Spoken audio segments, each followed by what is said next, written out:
Okay, here's a question for everybody, or anybody that has the information on this. What tools have you used, and what tools do you recommend to get these moldings off? I know it's like, one of those things, they make 1,000 different types of tools from $2 to $100. I want to be able to get these moldings off without damaging them so I can reuse them. And I obviously don't want to break the windows in the process.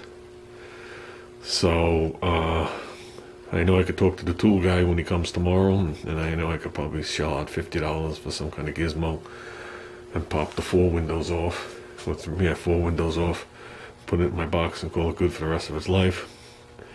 Or maybe you guys know of a tool that I can get from, I don't know, the auto parts store or somewhere else.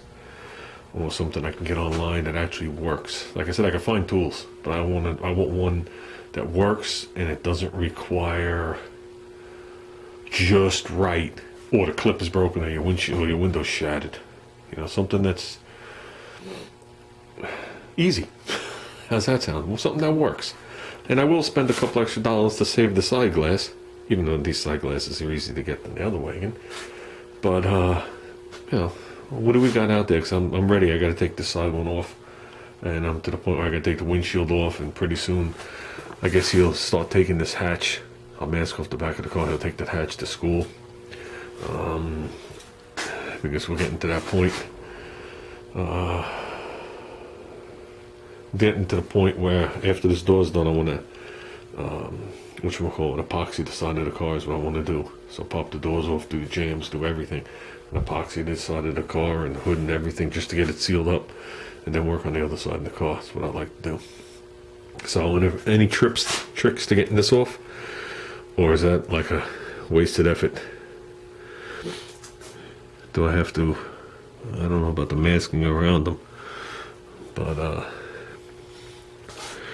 yeah, I don't know about masking around them.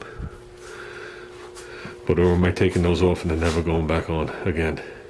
Because if I take them off and I do the work and I go to put them on and I destroy all the paint on the car and I can't get them back on, then I gotta repaint those strips, which isn't the end of the world, but I'd rather not.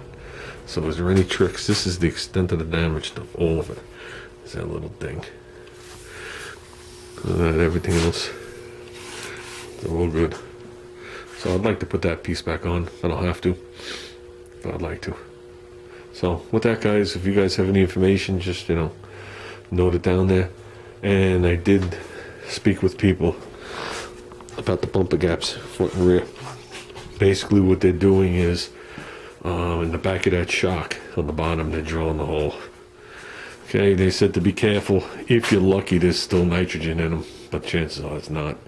You drill it and you can actually tap the bracket back to where you want the bumper. And as soon as you get the bumper to where you want, you put a little bead on the front of the shock. Done.